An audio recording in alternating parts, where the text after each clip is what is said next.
Eric, is interesting. That, with the new detail that she was taken from her bed, is starting to give us a visual in how they got her out. So expand on your statement to Will. Well, what we were talking about earlier is it seems like if it's a 9 degree, so you have a straight line, a pattern of blood droplets moving along. Now, she could have been carried, she could have been dragged and bleeding. There are a couple of reasons she could be bleeding. There could have been blunt force trauma, and then she's pulled out. She could have been actually killed in the home, and it's not a abduction of the person, but a taking away of the body.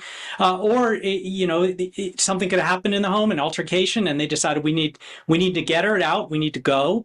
And as she's being pulled along, she's bleeding.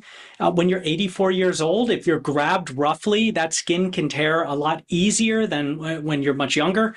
And so that could have caused it. But either way, it looks to me that she was pulled out or carried. She dropped blood in a certain pattern that matches interior of the house, the porch, and of course along the driveway. And then she's thrown in a car and taken away. And we don't know what happened to her since then. Well, and the other thing we don't know is how much blood is inside, right, which is why, I've wondered all along if this sheriff is leaning toward murder as opposed to abduction. And he's got to keep abduction open because she's no longer there, James. But if there's a lot of blood inside that house, it's possible the sheriff all along has been, and don't forget, he called in homicide detectives immediately. It's possible from the get-go he's been thinking this is a homicide.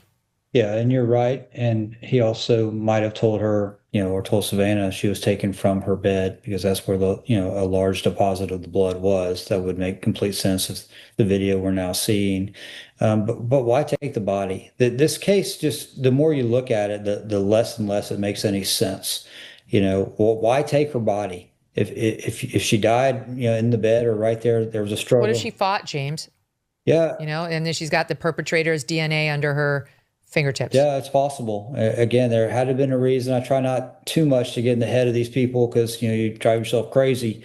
But it's just bizarre. And then I think, unless Eric saw it somewhere, I have not seen a lot of blood leaving the porch, going down that little step up, the steps with the wrought iron where that blue T-shirt was left. I've only seen blood. Yeah, I don't see any. Here's the Fox News video. Right. And it does show some blood on this little path that we're looking at right now. Okay.